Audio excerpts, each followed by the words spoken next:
Salam alaikum, Azzoul Fellaouen, bonsoir.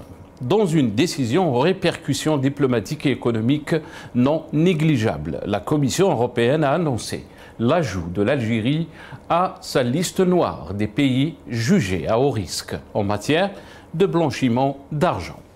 Cette annonce intervient dans le cadre d'une mise à jour globale des juridictions soumises à une surveillance renforcée de la part de l'Union européenne. Aux côtés de l'Algérie, d'autres pays ont également été inscrits sur cette liste, notamment le Liban, Monaco, l'Angola, la Côte d'Ivoire, le Kenya, le Laos, la Namibie et le Népal et le Venezuela. En revanche, les Émirats arabes unis, qui figuraient jusqu'ici sur cette liste noire, ont été retirés, tout comme le Sénégal, les Philippines, le Panama, la Barbade ou encore la Jamaïque.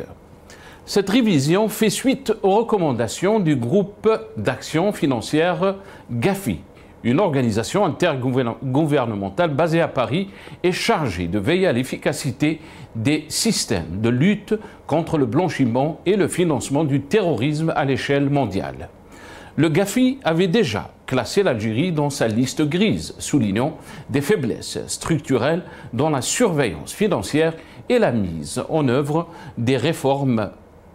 Dans le même ordre, le Premier ministre, M. Nadir Al-Arbaoui, a présidé hier une réunion du gouvernement consacrée à l'examen de deux avant-projets de loi relatifs à la lutte contre le blanchiment d'argent et le financement du terrorisme, indique un communiqué des services du Premier ministre. Ce projet de texte s'inscrit dans le cadre des efforts visant l'adaptation continue du cadre normatif national aux engagements internationaux de l'Algérie, notamment aux recommandations du groupe d'action financière GAFI, ainsi que le renforcement des mécanismes juridiques de lutte contre des infractions et l'adaptation aux évolutions et afférentes. Nous débattrons de cette question avec nos invités juste après cette petite intro.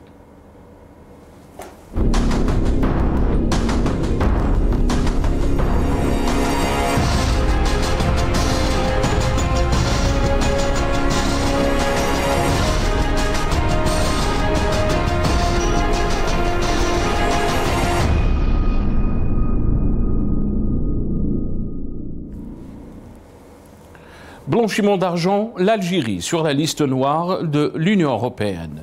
Le pouvoir réagit. C'est le titre de notre émission pour ce soir. Et pour en parler, j'ai le plaisir d'accueillir dans cette émission M. Mnower Djadi, ancien député de l'APN, président de la Commission des Transports. Il est avec nous depuis Alger par téléphone. Si Mnower Djadi, bonsoir. Merci beaucoup d'avoir accepté l'invitation. Marhaba bik. Merci, bonsoir à vous, à vos invités, aux téléspectateurs, et merci pour l'invitation. Barakallahu fik. Marhaba bik, Si Mnower Djadi. On a aussi le plaisir d'avoir M. Abdelrahim Moussawar, universitaire, analyste politique. Il est avec nous depuis Paris via Skype. Abdelrahim Moussawar, bonsoir. Merci beaucoup d'avoir accepté l'invitation. Azzoul Fellah, et très content de vous avoir dans cette émission. Azzoul Fellaouen, salam alaikum, bonjour à toutes et à tous. Bonsoir cher Nassar, chers téléspectateurs d'El Magharibia. Je salue l'équipe technique et merci pour cette invitation. Merci beaucoup Abdelrahim Moussawar, ça fait longtemps. Et bien sûr qu'on est aussi très content d'avoir Si Mnower Djadi.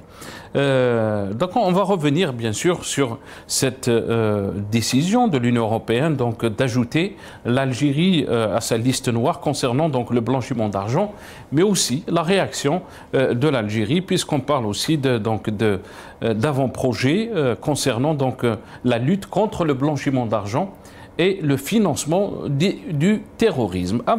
D'abord, on va juste faire passer quelques titres qui ont réagi donc à cette question, et on va commencer avec l'APS, si c'est possible, nos amis de la régie.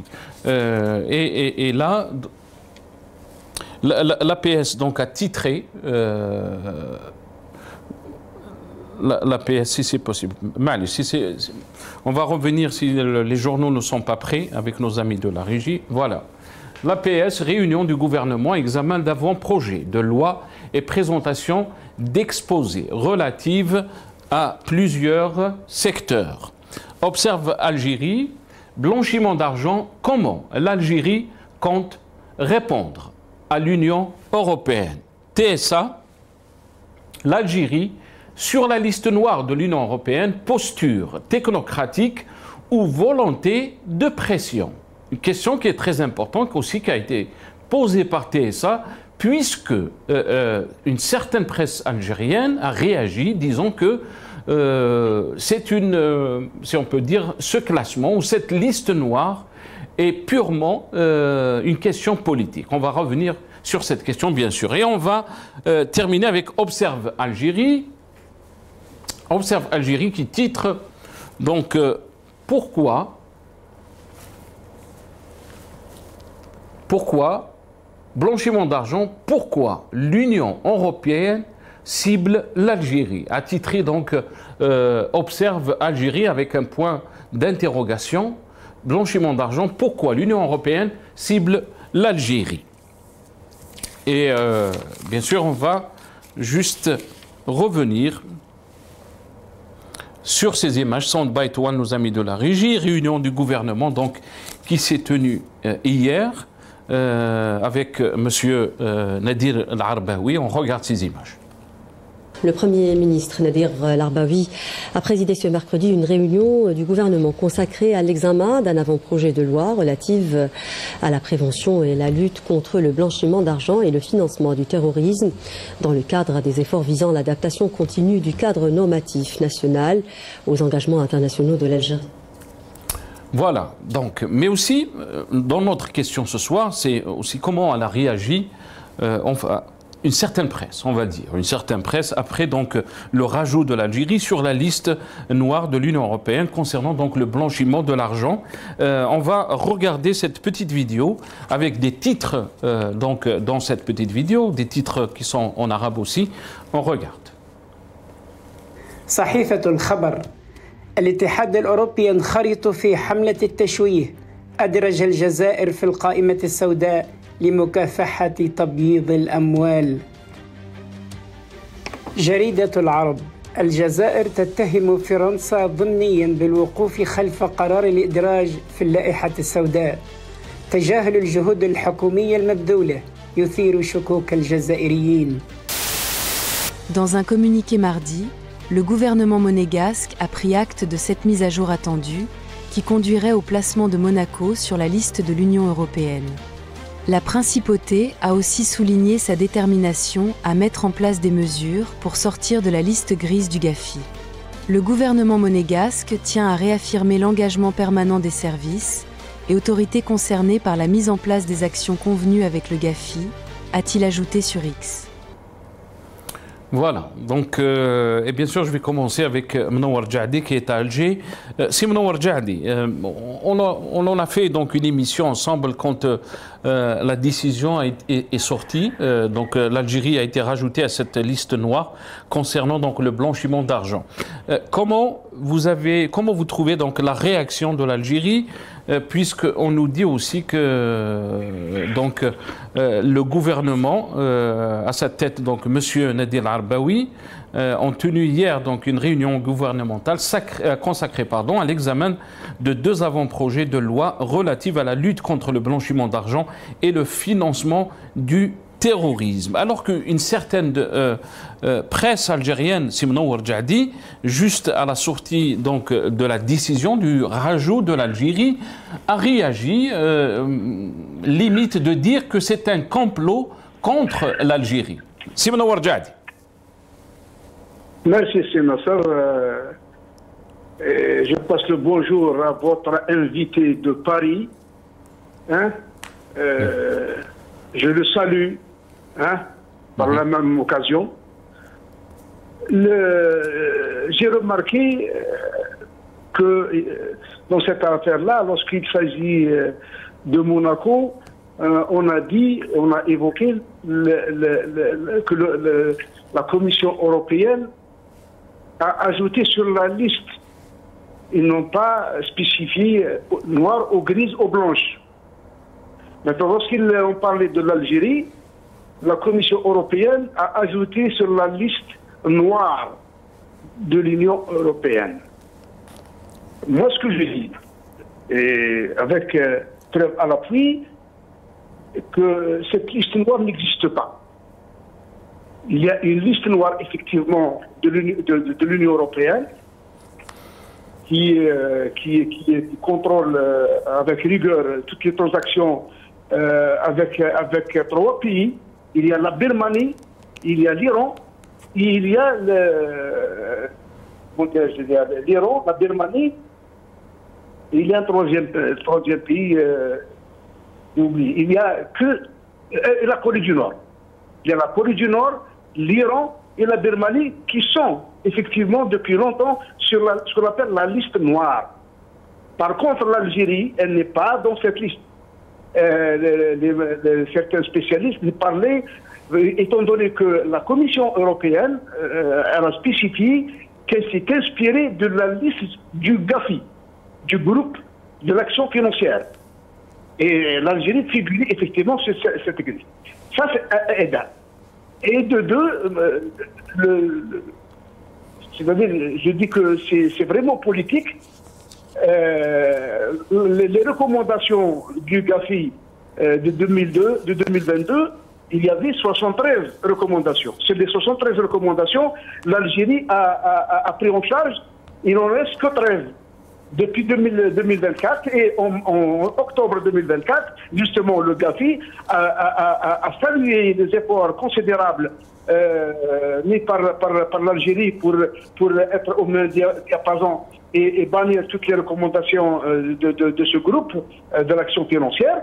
Et il en reste quand même, justement, les 13 recommandations depuis octobre. Il y a eu beaucoup d'efforts. Effectivement, il y a eu une réunion du Comité national d'évaluation au mois de mars.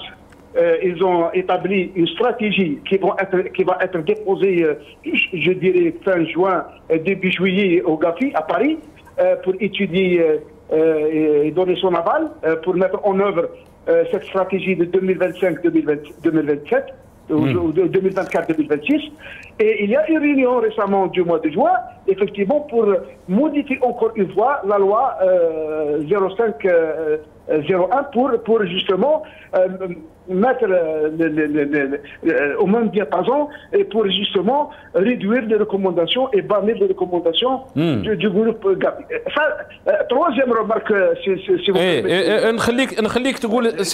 Je vais vous laisser dire votre troisième remarque, mais par contre j'ai des questions. Moi, effectivement, lorsqu'on parle du blanchiment d'argent et la lutte contre le terrorisme, le financement du terrorisme, effectivement, personne ne peut donner des leçons à l'Algérie. L'Algérie a combattu seule le terrorisme international. Elle était seule et elle a vaincu le terrorisme. Bon, je ne parle pas du GAFI, puisque le GAFI a été créé en 87 avec le groupe B7. Ils ont ajouté justement le financement du terrorisme jusqu'au 2001. Bon, je ferme cette parenthèse. Mais ce que je dis, que le blanchiment d'argent, ça vient d'où?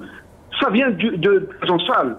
Il y a la fraude fiscale, il y a ce qu'on appelle la drogue, comment dirais-je, le commerce de l'armement, etc. Mais il y a certains pays où ils fabriquent, ils exportent justement cette drogue, les stupéfiants.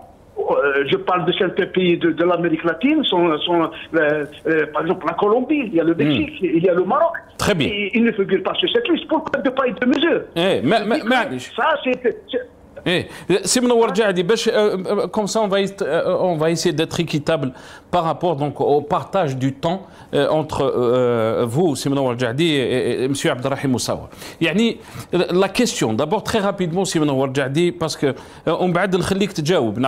il faut donner la parole aussi à Abdelrahim Moussawa. La question que je me pose, parce que vous dites que l'Algérie ne fait pas partie donc, de cette liste noire, d'abord rappelons donc cet organisme qui est le GAFI, le groupe d'action financière, l'Algérie s'est inscrite sur la liste. L'Algérie, elle fait partie du GAFI. Et l'Algérie aussi a multiplié, si on peut dire, des réformes pour répondre donc aux exigences internationales. La liste noire, elle est là. On ne peut pas la nier puisque Monaco, la principauté de Monaco fait partie aussi de cette liste noire. On ne peut pas dire que c'est une liste, c'est une décision politique. Monaco est une principauté qui est très riche, mais Monaco a réagi avec un communiqué qui était très clair. Monaco n'a pas dit c'est pas un complot contre l'Algérie. Qu'est-ce que le communiqué dit? Dans un communiqué, mardi, le gouvernement monégasque a pris acte de cette mise à jour attendue qui conduirait au placement de Monaco sur la liste de l'Union européenne. On est dans l'Union européenne, la liste de l'Union européenne. Et ça, c'est une vérité qu'on ne peut pas nier. La principauté a aussi souligné sa détermination à mettre en place des mesures pour sortir de la liste grise du GAFI. Le gouvernement monégasque tient à réaffirmer l'engagement permanent des services et autorités concernés par la mise en place des actions convenues avec le GAFI, a-t-il ajouté donc sur Twitter. Ils ont réagi, mais ils veulent régler le problème. Ils n'ont pas dit que c'est une مؤامرة ضد بلادنا. تفضل سي منور جعد. Je dis que la liste grise existe justement au groupe de l'action financière. Je n'ai pas nié. Elle existait en 2022. Mais l'Algérie a fait beaucoup d'efforts pour bannir les 73 recommandations. Ça, c'est d'un côté. De l'autre côté, je dis et je le souligne, la liste noire de l'Union européenne n'existe pas. Elle n'a pas été modifiée. Il n'y a que 3 qui figurent sur la liste noire, effectivement. Je dis noire, il y a la Corée du Nord, il y a l'Iran, il y a la Birmanie. Il y a la liste, d'ailleurs, lorsque certaines mass médias ou certaines clatines en France, ils parlaient de la liste que l'Algérie a été ajoutée. La preuve aujourd'hui, la Monaco, la principauté. La principauté de Monaco, ils n'ont pas dit de la liste noire. Ils ont évoqué la liste. Et ils ont, comment dirais-je, modifié ou fait figurer Monaco sur cette liste. Mais ils n'ont pas dit noir ou blanche ou grise. Effectivement, c'est la liste grise qui a été inspirée, même la Commission européenne l'a bien spécifié, elle a dit, je me suis inspiré, c'est-à-dire la Commission s'est inspirée justement de la liste du GAFI, c'est-à-dire la liste, la liste grise. Ça c'est d'un côté. De l'autre côté, c'est ma soeur, moi je dis que j'ai lu de façon officielle, je dis que effectivement, bon, je mets ça en parenthèse. Tout d'abord, cette liste grise de la Commission européenne, elle va déposer au Conseil d'Europe. Elle a 1 mois plus 1 mois, ça fait maximum dans un laps de temps de 2 mois pour qu'elle affiche pour valider ou ne pas valider cette liste grise qui a été modifiée récemment. Donc, moi, je dis que justement, les deux mesures, et je dis que c'est la France qui est derrière tout ça, parce que, comme je l'ai dit la dernière fois, la France,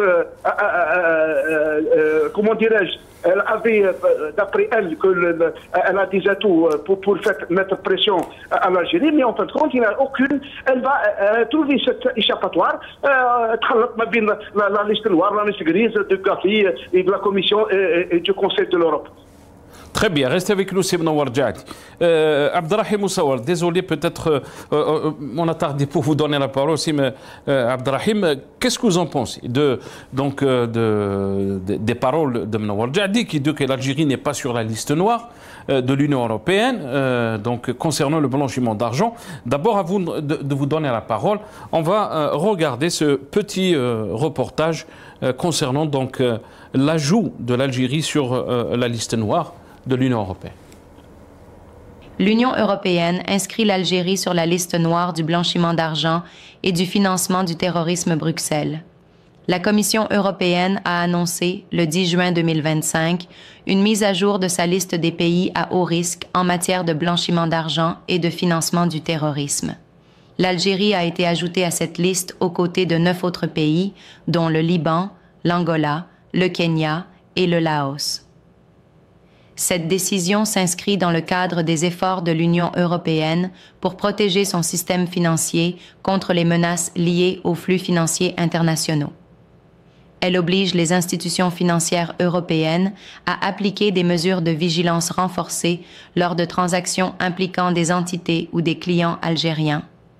Selon la Commission, cette classification fait suite à une évaluation conjointe avec le groupe d'action financière, GAFI, qui a révélé des lacunes stratégiques dans le dispositif algérien de lutte contre le blanchiment d'argent.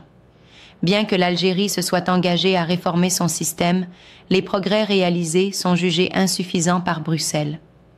Cette annonce soulève des inquiétudes quant à son impact potentiel sur les relations bancaires et les investissements étrangers.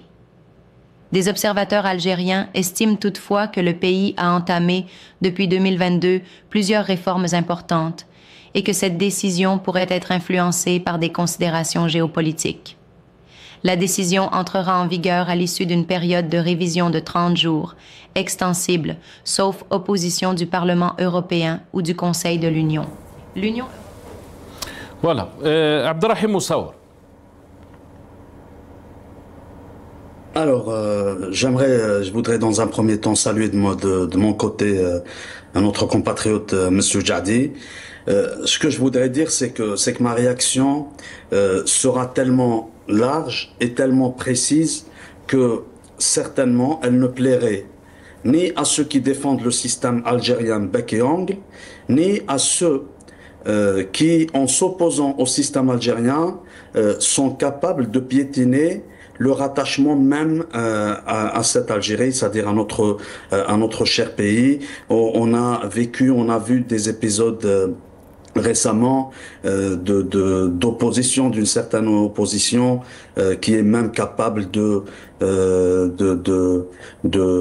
justifier les actions d'Israël, le soutien inconditionnel de l'Occident pour Israël, juste pour parler du Hamas, juste pour s'attaquer au système de gouvernance en Iran. Si je reviens maintenant à cette question de blanchiment d'argent, personnellement, mon opposition au système en Algérie, au pouvoir algérien, elle est basée sur des éléments factuels, sur des éléments réalistes et des éléments réels. Nous nous opposons à un système dont on connaît tous ces blanchiments d'argent qui se sont faits depuis l'indépendance jusqu'à aujourd'hui.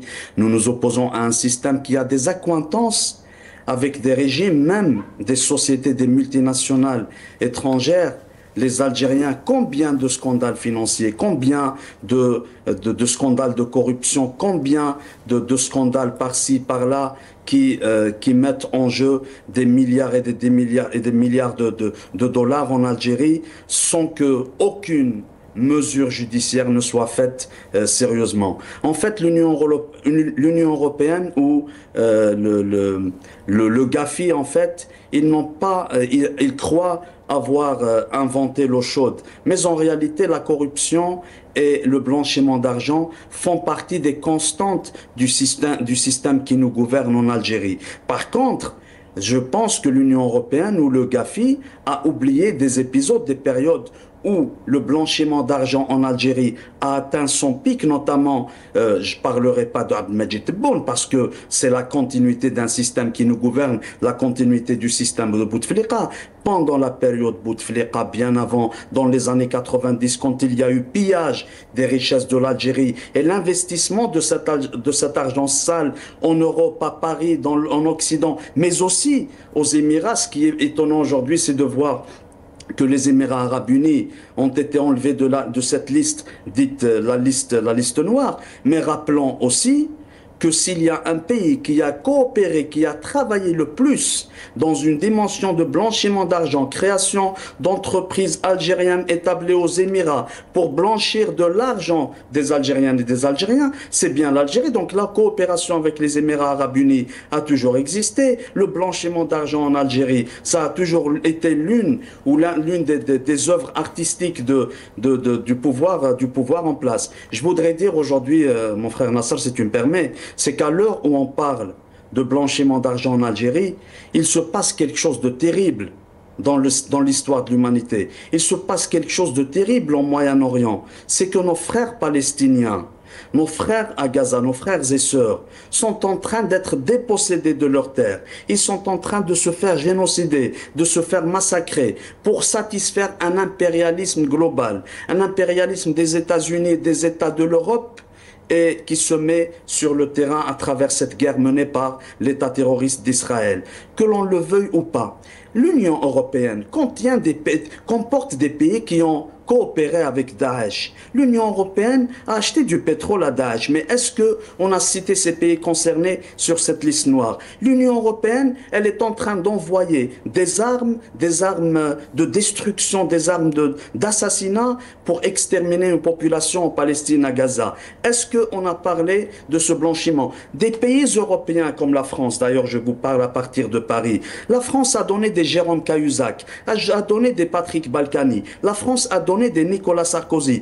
Non seulement je parle de la France, je vais parler de l'Union européenne, le Parlement européen, Marine Le Pen et ses acolytes, Marine Le Pen et ses pseudo peut-être Abdelrahim Moussawar. Je m'excuse, Abdelrahim Moussawar. Peut-être la différence dans ce que vous avez dit et les noms que vous avez cités aussi, c'est que ces pays-là aussi, quand il y a enfreint à la loi, quand il y a abus de pouvoir, quand il y a corruption, quand il y a blanchiment d'argent, il y a des poursuites judiciaires. Abdelrahim Moussawar, la justice fait son travail.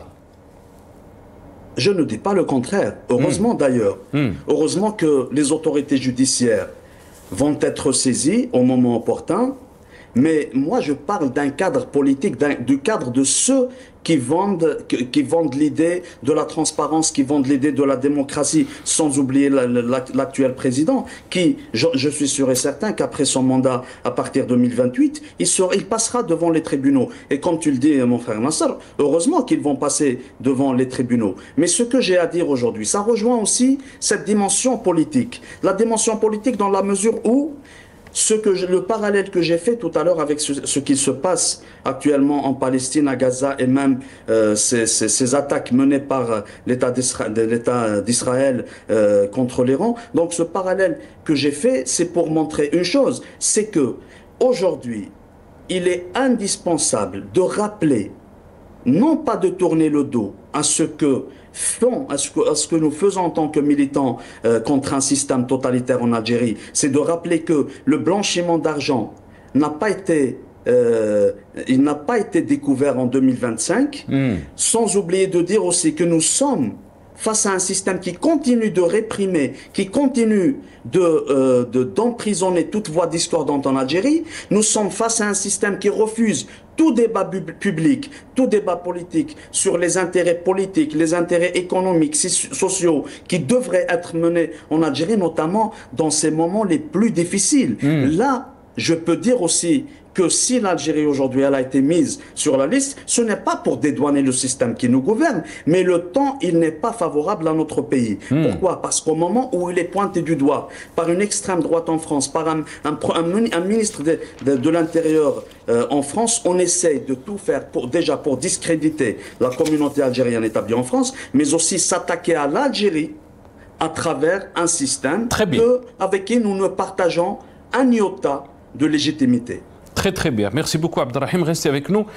Simnouar Djahdi, le parallèle qui a été fait par Abdelrahim Moussawar est très intéressant et très important aussi, parce qu'on parle d'un contexte qui est chrysogène, qui est un tournant de ce qui se passe dans la géopolitique, dans le monde.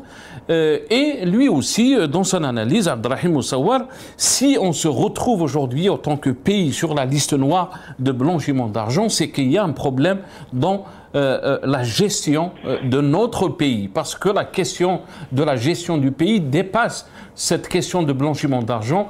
Elle va sur le terrain de la politique, des médias, de la liberté, de l'indépendance de la justice, des libertés et des droits aussi. Simona Warjati. Effectivement, je partage entièrement le point de vue de votre invité de Paris sur certains points. En ce qui concerne les deux poids et deux mesures, certains pays, comme par exemple les Émirats arabes unis, qui marchandent le commerce avec l'armement, elle encourage le terrorisme. Parmi les groupes des 7, c'est les États-Unis et la France qui ont créé Daesh et qui soutenaient Daesh en Syrie et en Irak. Donc, ça, je partage entièrement son point de vue. Et moi, j'ajoute à cela, effectivement, depuis l'Algérie a souffert du terrorisme et du financement du terrorisme, justement. Et secondo, l'Algérie a souffert aussi sur le transfert des capitaux illégaux et illicites. Par exemple, l'Algérie a demandé l'extraction, qu'il soit aux États-Unis ou en France, de Cheikh Ibn Khalil et Bouchouareb qui ont transféré des capitaux illicites, qui ont investi, cet argent a été investi soit aux États-Unis, soit en France, mais la France a refusé d'extrader le Bouchouareb. Donc, pourquoi ces deux poids et deux mesures? Lorsque l'Algérie, dans le cadre justement de la loi 2301... Mais c'est mon warjadi, je vais vous laisser, parce qu'on doit réagir, on ne peut pas juste... Quand vous dites la question, vous posez la question de deux poids, deux mesures, le communiqué de la principauté de Monaco. C'est pas la Tunisie, c'est pas... La principauté de Monaco a été rajoutée sur cette liste noire. Il y a eu une réaction dans ce communiqué qui disait qu'on va prendre des mesures pour essayer donc de sortir de cette liste noire, de s'attaquer aux vrais problèmes concernant cette question. Alors que dans l'Algérie, deux poids, deux mesures, la question elle est politique. Jusqu'à quand on va dire c'est toujours la faute de l'autre? Mais vous ne m'avez pas compris et je vous ai rectifié à deux reprises, mais malheureusement, vous ne m'avez pas compris. Je dis que, effectivement, les Français, vous m'avez dit le rajout de la liste de l'Algérie sur la liste noire.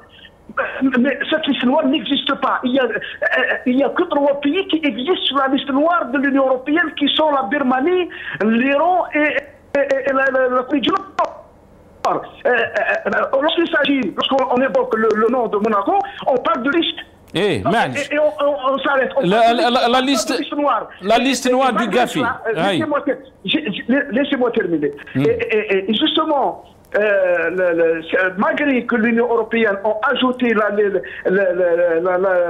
liste, elle a actualisé la liste en inspirant de la liste du Gafi, malgré Gafi, a félicité l'Algérie des efforts considérables. Il y a eu, je dis et je le répète, 73 recommandations. Parmi les 73, depuis 2022, l'Algérie a fait des efforts, il n'en reste que 13. Les 13, il y a eu une réunion au mois de mars, il y a eu une ligne de compte plutôt stratégique qui a été tracée 2004-2026. Pour justement relever les réserves du Gafi, les 13 qui restent, avec la modification ou la modification de la loi 2301 qui va être, elle a été, comment dirais-je, évoquée lors du dernier Conseil des ministres, plutôt Conseil du gouvernement. C'est pour justement, laissez-moi, aujourd'hui l'Algérie a souffert justement des transferts illégaux des capitaux. Mais récupérer son argent par cette... Si l'Algérie a souffert, سي منور جعدي, si l'Algérie a souffert, واش راهو يدير السكوار سي منور جعدي؟ Ça fait des années qu'on entend qu'on va mettre fin au square. الناس تروح ترفد الدوفيز وتروح تبدل دراهم تاع الدوفيز ويلا والشكارات Je viens. تفضل. Je viens justement à ces deux points. Effectivement, l'Algérie a ajouté lors de la révision de 2023 de la loi 0501, en ce qui concerne le 87 bis, justement qui lutte contre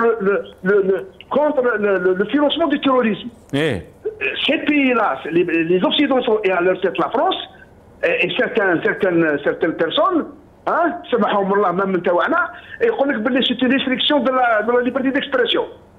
مي هذا سي منور جعدي. لا سي منور جعدي 87 بيس. خلي معليش خليني doit être expatrié vers l'Algérie pour que l'Algérie récupère ses capitaux qui se retrouvent actuellement en France. L'Algérie n'a pas bougé son petit doigt.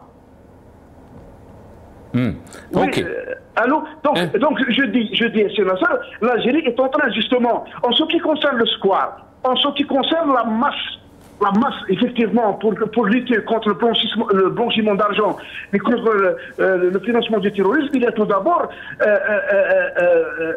rétrécir le canal de la monnaie qui circulent en dehors des banques pour les canaliser sur le plan officiel, sur le canal officiel, formel, ce qui est en train de faire l'Algérie avec l'arrivée de M. Abdelmajid Tebboune. En ce qui concerne le square, c'est le premier en 2020, il a évoqué que l'Algérie doit bannir, on doit faire tout, on va mettre des mécanismes efficaces, adéquats pour bannir justement le square. Et ça a commencé par tout d'abord, on a fait un diagnostic approfondi pour qui finance justement ce square. On a commencé par tout d'abord par déceler les factures, la surfacturation. Ce volet-là a été, ils ont mis des garde-fous, ils ont mis des mécanismes à la douane et à toutes les frontières et des contrôles a posteriori pour mettre fin justement à ce gonflement des factures. Alhamdoulilah, ce phénomène a été complètement banni. Il reste le deuxième volet. Il y a le deuxième volet. Les mécanismes qui vont être en place, c'est-à-dire la location touristique et lorsque l'Algérie commence à fabriquer fin 2025-2026 la fabrication des voitures en Algérie, on n'aura pas besoin de moins de 3 ans de la devise pour importer de l'Europe ces voitures. Et donc le cabas, les petits commerçants que notre président a voulu les faire rentrer dans le circuit, régulariser dans le circuit formel, ils vont être alimentés et non pas par le square, mais par la banque, par le circuit officiel. Très bien. مفهوم الرسالة سي منور جعد.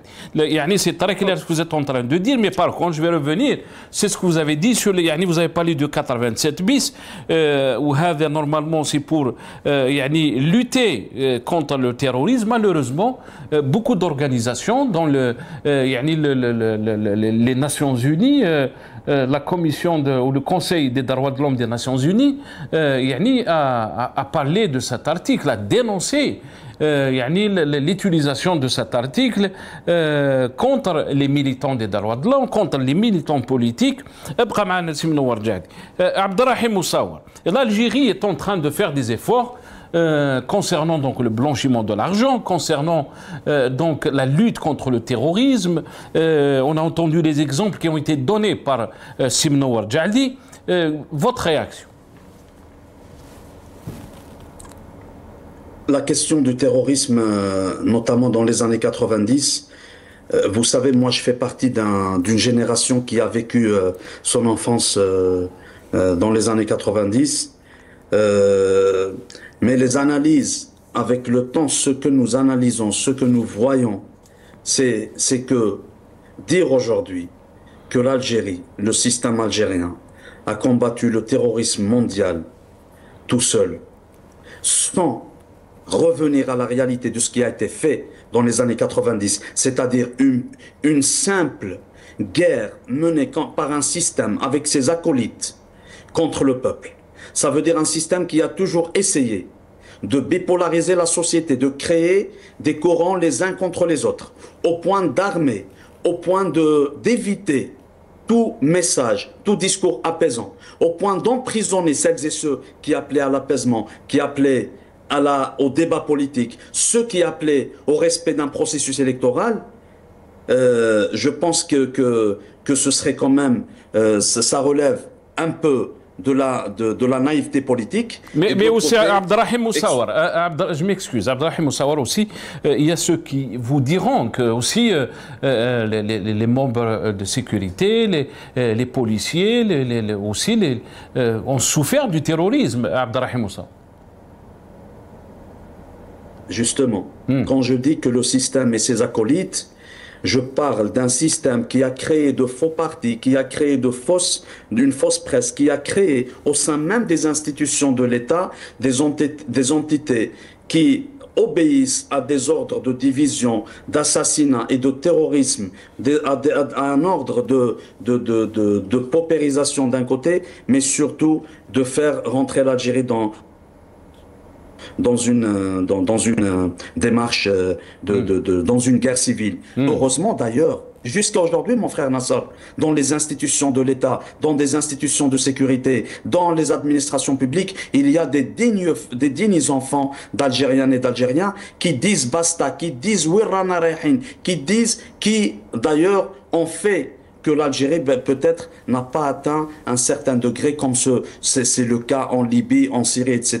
Si tu me permets, je salue le travail de celles et ceux, que ce soit dans le corps de la sécurité, les politiciens, les syndicalistes, qui ont refusé de faire de l'Algérie un pays où l'on mène une guerre civile contre le peuple. Ça, c'est de un. La deuxième des choses, quand on parle de deux poids, deux mesures. Effectivement, en écoutant la presse européenne, la presse française par exemple, lorsqu'on fait la différence entre un citoyen israélien mort et des dizaines de milliers de Palestiniens morts, là il s'agit d'une question de deux poids et deux mesures. Mais permettez-moi de vous dire que la situation globale, internationale aujourd'hui, comme elle nous empêche de tourner le dos à l'intérêt général de notre pays, elle nous empêchera aussi de fermer les yeux devant les exactions, devant le blanchiment d'argent, devant la corruption, devant le piétinement des droits de l'homme en Algérie. C'est parce que nous avons un système qui a donné le bâton à ses anciens collaborateurs, à ses anciens alliés,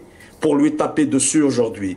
Aujourd'hui, comme tu l'as dit si bien, Nassar, l'article 87 bis est venu dans un moment où le peuple algérien est sorti comme une seule femme, comme un seul homme, à travers toutes les wilayas pour demander une seule chose, celle d'un changement radical, mais surtout pacifique du système de gouvernance en Algérie. Je le dis et je le redis. Le hirak du peuple algérien n'a jamais eu vocation de vengeance. Il n'a jamais eu vocation de violence. Au contraire, il a rassuré à travers le folklore, à travers des chants, à travers des slogans, à travers un esprit de solidarité et de fraternité qui a dépassé les frontières nationales. D'ailleurs, aujourd'hui, face à un peuple qui a souffert pendant des décennies en Algérie, il y a eu un hirak qui a donné l'idée à toutes les populations du monde comme quoi le changement, il est possible. Le changement pacifique, il est possible. Le peuple algérien a même donné une redéfinition au mot révolution.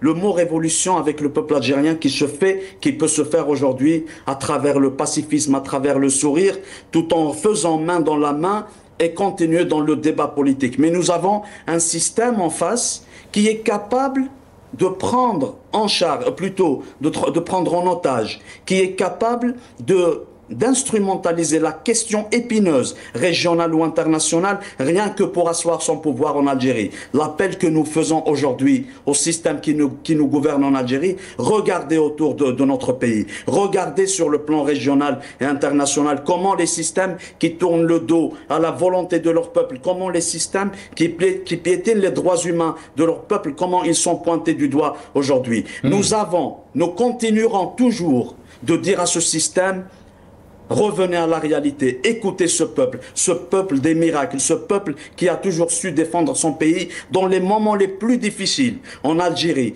que ce soit des opposants, que ce soit des militants politiques, des syndicalistes, des partis politiques, nous, Algériennes et Algériens, nous luttons contre un système néocolonial, contre un système corrompu, contre un système criminel, mais une chose est sûre, c'est que l'Algérie est avant tout l'Algérie et au-dessus de toutes les considérations. C'est pour cela que ce système qui nous gouverne là, c'est un appel de responsabilité.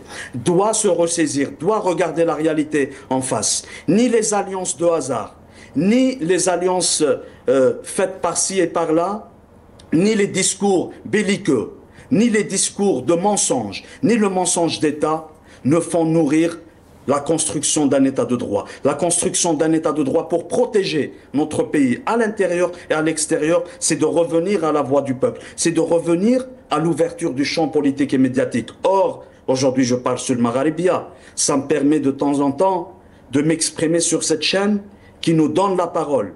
Mais les services publics, les médias publics, les journaux sont interdits aux opposants en Algérie. C'est là le danger que pourrait constituer notre pouvoir en place. Très bien. Restez avec nous, Abdelrahim Moussawar. Il me reste 5 minutes, 2 minutes et demie chacun pour vous. Mnouar Djahdi, yani, c'est Abdelrahim Moussawar, yani, son analyse pour beaucoup d'observateurs vous diront la même chose de la situation que vit notre pays sur le plan politique. Il a parlé de système, Abdelrahim Moussawar, et dans ses paroles, il dit que c'est un système qui a donné le bâton aux puissances, mais aussi aux institutions internationales de nous montrer du doigt. Et la question de l'ouverture politique, la question d'un état de droit est impérative si on veut que ce pays se développe, mais aussi se protège de tous ces défis sécuritaires. Il a parlé de ce qui se passe en Iran aussi, Mnouar Djahdi. La question, elle est très importante. On parle de la survie de notre pays, on parle de la protection de l'Algérie. Mnouar Djahdi. Effectivement, M. Nassar, bon, cette question, pour que je puisse répondre, il nous faut au moins un quart d'heure. Parce que c'est une question pertinente et ça me demande beaucoup de temps pour que je puisse l'expliquer convenablement.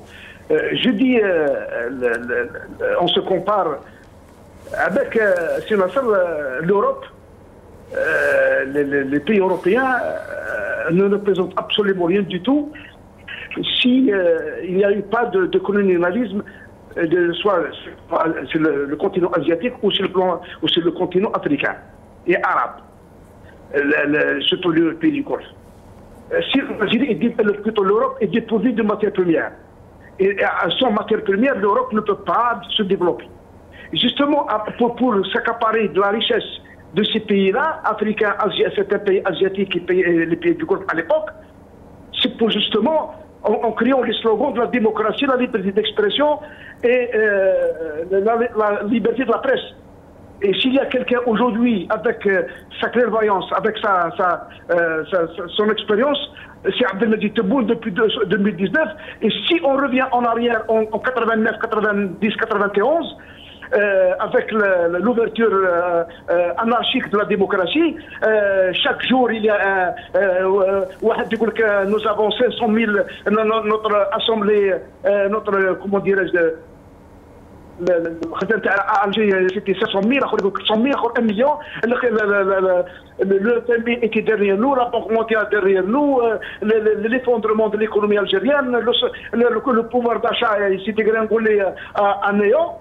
Et justement, les Européens veulent justement cette démocratie. Mais je vous renvoie au Japon, je vous renvoie en Chine, je vous renvoie en Russie, je vous renvoie au Vietnam, je vous renvoie en Malaisie, je vous renvoie au Cambodge, je vous renvoie à la Thaïlande, je vous renvoie à l'Indonésie.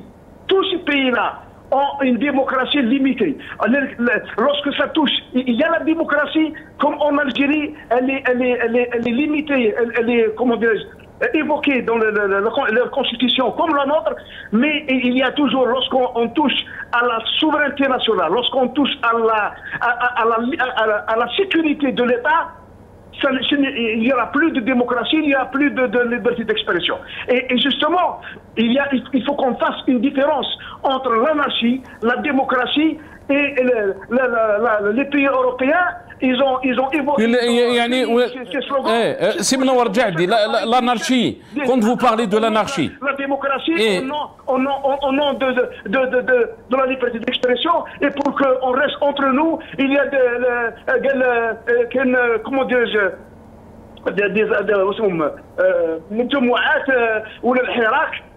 chaque jour, chaque semaine, au détriment, aujourd'hui, alhamdoulilah, l'Algérie, on n'a pas de dette, l'économie algérienne, elle est sur des bons rails, le PIB, il avance, le pouvoir d'achat, il s'améliore, le PIB, il augmente d'année en année, les DH, nous sommes les premiers en Afrique, la production agricole, elle va atteindre les 40 milliards de dollars. Qu'est-ce qu'il veut le peuple?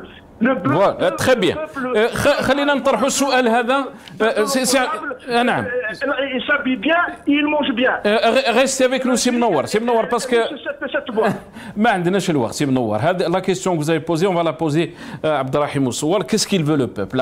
Vous avez écouté donc le récit de notre ami Mnowar Djadi de la situation que vit notre pays. Il y a des difficultés, oui, mais l'Algérie, elle est sur la bonne voie. Abderrahim Moussouar.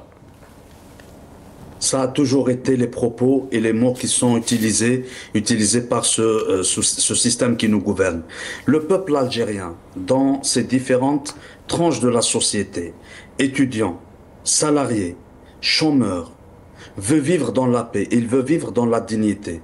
Nous avons tous vu cette vidéo il y a quelques jours d'un gendarme qui a tapé sur la table d'un pauvre citoyen qui essaie de gagner un peu d'argent pour éventuellement faire nourrir sa famille, peut-être sa petite famille, peut-être la petite et la grande famille, qui sait. Lorsqu'on est ancien responsable ou lorsqu'on est responsable politique et qu'on touche des salaires faramineux, bien sûr avec le temps on développe ce déphasage avec la réalité populaire. Le peuple algérien, il veut pouvoir sortir du pays et rentrer dans son pays. Il veut voyager sans être victime d'une interdiction de sortie. Le peuple algérien, notamment la communauté à l'étranger, veut pouvoir rentrer et ressortir de l'Algérie comme on veut, sans avoir peur d'arrestation. Le peuple algérien, il veut vivre dans un pays où il y a la paix, où il y a la possibilité de s'exprimer, où il y a la possibilité de vivre sa vie politique, sa vie syndicale, associative, sans peur de poursuites judiciaires. Le peuple algérien, il veut vivre dans un pays où aucun danger extérieur ne peut secouer la nation, parce qu'il s'agira d'un état de droit, d'un pouvoir politique qui répondrait de façon magistrale, de façon respectueuse et de façon responsable aux aspirations du peuple. Le peuple algérien, il veut que la mémoire de Abban, de Amiroche, de Hassibab Mbouali, la mémoire de Silhouas, de Lala Fatma Soumer soit honorée. Cette mémoire qui dit la construction d'un État algérien, d'un État démocratique où aucun Algérien ne se sent supérieur à l'autre, aucun Algérien ne se sent inférieur à l'autre. Le peuple algérien veut un pays avec un État qui se respecte, un État de droit où l'on n'est pas puni lorsqu'on s'exprime politiquement et lorsqu'on s'exprime sur les libertés fondamentales. Merci beaucoup, Abderrahim Moussouar. On est arrivé à la fin de cette émission. J'aurais aimé avoir un peu plus de temps, bien sûr, pour nos invités. Merci donc à Mnowar Djadi, ancien député de la PN, président de la commission des transports. Il était avec nous depuis Alger. Merci, Abderrahim Moussouar, universitaire et analyste politique. Il était avec nous depuis Paris, via Skype. Merci à vous, chers téléspectateurs, d'avoir suivi cette émission. يعطيكم الصحة.